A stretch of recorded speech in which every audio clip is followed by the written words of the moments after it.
श्री हरिवंश महात्म्य चतुर्थोध्याय। नवाव्रती श्रोताओं के पालन करने योग्य नियम, उनके द्वारा त्याज्य वस्तुओं का उल्लेख, न्याय विरुद्ध कथा श्रवण करने वालों की दुर्गति, कथा में विघ्न डालने के कारण एक नारी को नरक यातना एवं राक्षस योनि की प्राप्ति तथा श्रोताओं के 14 भेद। विषमपायन जी कहते हैं, साधु शिरोमणि, नवा कथा श्रवण का व्रत लेने वाले पुरुषों के लिए जो आवश्यक नियम है उन्हें बताता हूं, सुनो। व्रती पुरुष एक समय भोजन करे और नीचे भूमि पर सोए। जब तक ग्रंथ समाप्त ना हो जाए तब तक ब्रह्मचर्य का पालन करते हुए रहना चाहिए। हरिवंश की प्रत्येक पारना में यथावत रूप से खीर अथवा चरु के भोजन का विधान प्राप्त होता है। कथा के समय मल मूत्र के वेग को काबू में रखने के लिए हल्का भोजन करना सुखद होता है। अतः कथा सुनने की इच्छा रखने वाले पुरुषों को एक बार हविष्यान्न भोजन करना उचित है। यदि शक्ति हो तो 9 रात उपवास करके कथा सुने अथवा केवल घी या दूध पी करके सुखपूर्वक कथा सुने। इससे काम नहीं चले तो फल आहार अथवा एक समय भोजन करके कथा सुननी चाहिए। तात्पर्य यह कि जिससे जो नियम सुगमता पूर्वक निभ सके वह उसकी कथा सुनने के लिए ग्रहण करे। मैं तो उपवास की अपेक्षा भोजन को ही श्रेष्ठ मानता हूं, यदि वह कथा श्रवण में सहायक हो सके। यदि उपवास से कथा में विघ्न पड़ता हो तो वह अच्छा नहीं बताया गया है। जो इस कथा को सुने वह सदा पवित्र ही एकाग्रचित से सुनने के लिए बैठे। श्रोता स्त्री पुत्रों के साथ प्रातः स्नान आदि कर्म करके पहले भगवान श्री कृष्ण की पूजा करे, तत्पश्चात इस पुराण को सुने। अभीष्ट फल की इच्छा रखने वाला श्रोता श्रद्धापूर्वक अर्पित किए गए पुष्प, धूप, फल और उत्तम नैवेद्य के द्वारा गुरु की शुश्रेवा करे। कथा सुनने के पश्चात अपनी इच्छा के अनुसार सायंकाल में पवित्र मार्ग से शौच संबंधी कार्य संपन्न करे। फिर बंधु बांधवों सहित सेवा में उपस्थित होकर के गुरु श्रेष्ठ व्यास को संतुष्ट करके अपनी स्त्री के साथ घर जाकर के पृथक आसन पर सुखपूर्वक सोए। पापों के निवारण के लिए शौच, संतोष आदि नियमों और ब्रह्मचर्य आदि यमों का दृढ़ता के साथ पालन करना चाहिए। नित्य निरंतर भगवान विष्णु के चिंतन में तत्पर रह करके वह सुखपूर्वक पूर्वोक्त नियमों का पालन करे। कथा का व्रत लेने वाला पुरुष पवित्र एवं शुद्ध चित्त रह करके कथा सुने और प्रतिदिन कथा समाप्त होने पर पत्तल में ही भोजन करे। कथा श्रवण काल में दाल, मधु, तेल, घृष्टन, भाव दूषित पदार्थ और बासी अन्न को कथाव्रती पुरुष प्रतिदिन त्याग दे।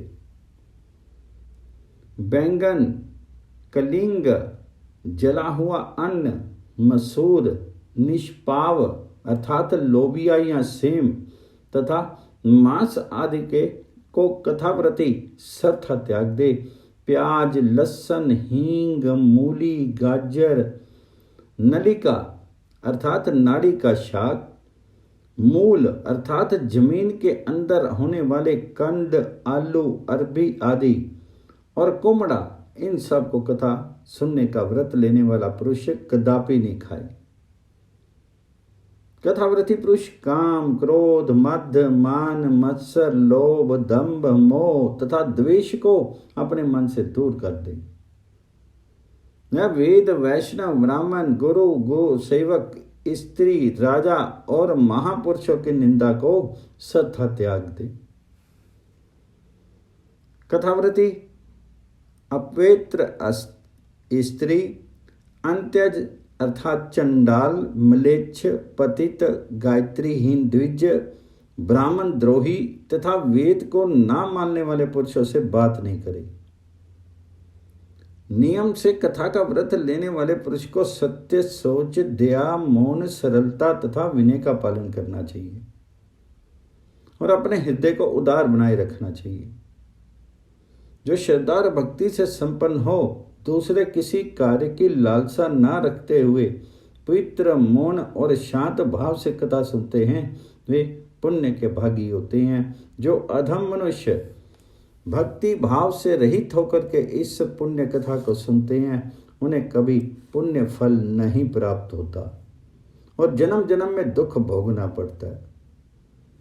जो तांबूल आदि उपहारों से पुराण का पूजन करके भक्ति भाव से इस कथा को सुनते हैं, वे दरिद्र और पापी नहीं होते हैं। जो कथा होते समय उसे छोड़ करके अन्यत्र चले जाते हैं, उनकी स्त्री और संपदाएं भोग के बीच में ही नष्ट हो जाती हैं। मैं उनका पूर्णता उपभोग नहीं कर पाता है। जो पापी नरधम सिर पर पगड़ी रख करके इस पावन कथा को सुनते हैं, वे बगुले होते हैं। जो लोग पान खाते हुए पुराण की पावन कथा को सुनते हैं, उन्हें यमराज के दूत नरक में डालकर अपनी ही विष्ठा खिलाते हैं। जो दंभी मनुष्य ऊंचे आसन पर बैठ करके कथा सुनते हैं, वे अक्षय नरकों का उपभोग करके अंत में कौवे होते हैं। जो वीरासन पर आरूढ़ होकर के तथा जो शैया रूप आसन पर बैठ करके उस पुराण कथा को सुनते हैं, वे अर्जुन नामक वृक्ष होते हैं। जो कथा को प्रणाम किए बिना ही सुनते हैं, वे विश्व वृक्ष होते हैं। जो सोते हुए सुनते हैं, वे मनुष्य अजगर सर्प होते हैं। जो वक्र स्वभाव वाला मनुष्य वक्ता के समान आसन पर बैठ करके कथा सुनता है, वह गुरु पत्नी गमन तुल्य पाप कर भागी होकर के नरक में पड़ता है। जो लोग पुराण वेताओं तथा पुराण की पाप हारनी कथा की निंदा करते हैं, वे मनुष्य 100 जन्मों तक कुत्ते होते हैं। जो कथा होते समय दूषित उत्तर प्रत्युत्तर करते हैं, वे पहले तो गधे होते हैं, तत्पश्चात गिरगट की योनि में जन्म पाते हैं। जो कभी भी पुराण की पुण्यमय कथा को नहीं सुनते हैं, वे घोर नरकों का कष्ट भोग करके वनैले सुअर होते हैं। जो सत्य कथा कीर्तन में विघ्न डालते हैं, वे करोड़ों वर्षों तक नरक भोग करके अंत में ग्राम शुकर होते हैं। कथा सुनते समय बीच में बातचीत नहीं करें। यदि कोई करे तो वह नरक में जाएगा। कथा श्रवण काल में बच्चों का लाड प्यार भी नहीं करें। कथा होते समय हंसी परिहास की बातें भी नहीं करें। स्त्री के साथ वार्तालाप भी नहीं करें।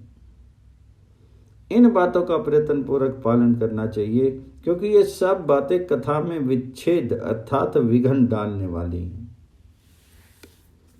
कथा में विघ्न पैदा करने से वह कथा विच्छेदक पुरुष ब्रह्म हत्या के समान पाप का भागी होता है। स्त्री हो या पुरुष कथा के बीच में दूसरी बात नहीं करे और इसके लिए सदा प्रयत्नशील रहे। यदि कोई बात करता है तो वह नरक में पड़ता है। इस विषय में मैं एक इतिहास बताता हूं, इसे सुनो। इसे सुन लेने पर कोई भी मनुष्य कभी कथा के बीच में वार्तालाप नहीं कर सकता। प्राचीन काल की बात है, जन स्थान में कोई ब्राह्मण रहते थे जो वेदों के पारंगत विद्वान थे। वे धर्मशास्त्र में अत्यंत निपुण तथा सदाचार में तत्पर रहने वाले थे। वे प्रतिदिन पहले गंगा स्नान और मध्याह्न संध्या वंदन आदि करके देव पूजन करने के पश्चात कथा श्रवण में प्रवृत्त होते थे। उनकी स्त्री बड़ी दुष्ट और कर्कशा थी। सदा कलह करना ही उसे प्रिय लगता था। वह झूठ बोलने में निपुण थी और दूसरों से द्वेष करने में ही लगी रहती थी। वह पापपूर्ण निश्चय वाली नारी चोरी चोरी धन का भी संग्रह करने लगी। वह स्वयं दही, दूध, शक्कर, गुड़, घी और माखन खरीद लाती और एकांत में बैठ करके अकेले ही खाती थी। पति को केवल दुखा सुखा अन्न परोस दिया करती थी। उसका स्वभाव दुराग्रही था। मन में दुष्टता भरी रहती थी। वह सदा अपने पति की निंदा में लगी रहने वाली और पाप करने वाली थी। प्रायः दूसरे के घर में बैठी रहती थी। वह अच्छी बात तो कभी बोलती ही नहीं थी। जो पति के द्वेषी थे उन्हीं का वह भला किया करती थी। भोजन में सदा पंक्ति भेद करती थी। किसी को कुछ परोसती और किसी को कुछ। सदा निष्ठुर बात ही बोलती थी। अतिथियों से सदा वह रखती और धर्म का नाश करती थी। उसके पति बड़े सज्जन, गुणवान, सौम्य तथा सर्वत्र सम्मानित होने वाले थे। जब उसके पति प्रतिदिन पुराण सुनने के लिए बैठते तब वह जाकर के वह उनकी निंदा करने लगती थी। संसार में पैदा होकर भी जीवन निर्वाह के लिए कोई उद्योग ना करने वाले आलसी यहाँ सन्यासी की तरह कथा सुनने कैसे बैठे? तुम तो यहाँ आकर के व्यास बाबा बन गए। अब मुझे बताओ मैं क्या करूं? बच्चे प्रतिदिन भोजन के लिए मुझे तंग करते रहते हैं। बताओ मैं उनके खाने के लिए क्या प्रबंध करूं? मेरे घर में ना तो मुट्ठी भर अन्न है, ना वस्त्र है और ना धन नहीं है। मैं क्या करूं? कहाँ जाऊं? ना जाने पापी विधाता ने पूर्व काल में मेरा भाग्य कैसे लिख दिया। दुरात्मा ब्रह्मा ने मुझे ऐसा पति दिया जो मूर्ख, आलसी, दरिद्र और निष्ठुर है। इसका अपने कुटुंब पर तनिक भी स्नेह नहीं है। ये सिर्फ कथा सुनने में लगा रहता है।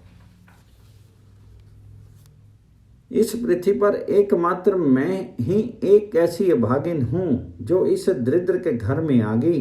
यहाँ आकर के कभी मैंने भरपेट भोजन भी नहीं किया। संसार में वे ही स्त्रियां सौभाग्यशालिनी हैं जिनके पति उद्योगशील हैं, धन धान्य आदि की समृद्धि से शोभित है। वे अपनी स्त्रियों की आज्ञा मानते हैं, बच्चों के लालन पालन में तत्पर रहते हैं, सदा घर में रहते हैं और स्त्री को संतुष्ट रखते हैं।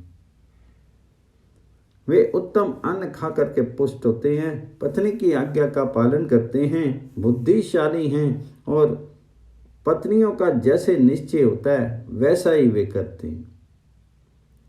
ये मेरा पति तो मूर्ख और जड़ बुद्धि है।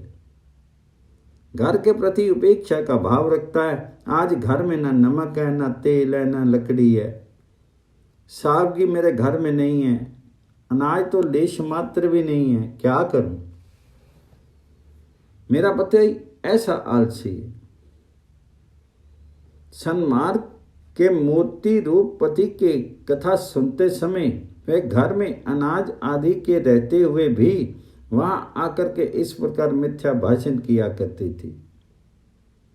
वह कर्षा इससे प्रतिदिन इस तरह कथा में विघन डाला करती थी। उसका हृदय दुष्टता से भरा था। तदंतर काल आने पर उसकी मृत्यु होगी। यमराज के दूत आए और उसे बांध करके यमराज के घर ले गए। वहां यम की आज्ञा से उन्होंने उसे चिरकाल के लिए नरकों में डाल दिया।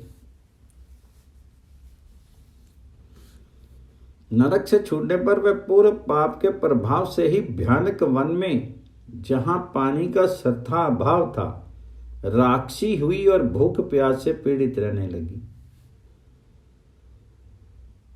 अतः स्त्री हो या पुरुष, किसी को भी श्री हरि की उत्तम कथा में विघन नहीं डालना चाहिए। ये मैं तुमसे सत्य कहता हूं। वे भले बुरे श्रोता 14 प्रकार के होते हैं।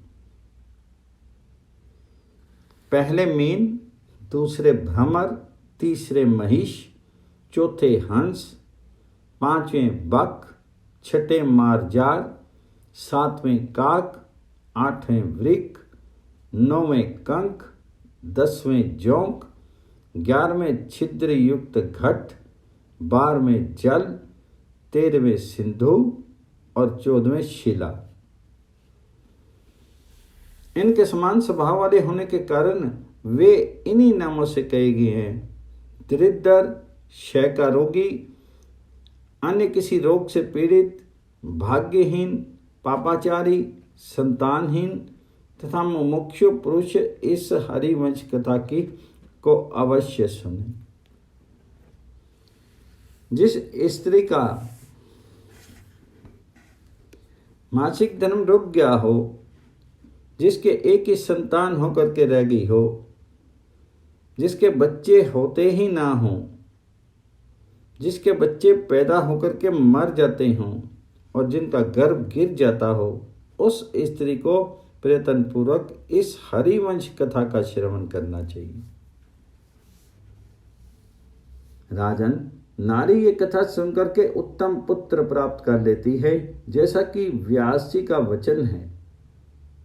श्री हरि की इस कथा को सुनकर के मनुष्य संपूर्ण कामनाओं को पा लेता है। इस प्रकार श्री पद्म पुराण में हरिवंश महात्म्य के अंतर्गत कथा श्रवण आदि की विधि का वर्णन विषयक 4था अध्याय पूर्ण हुआ।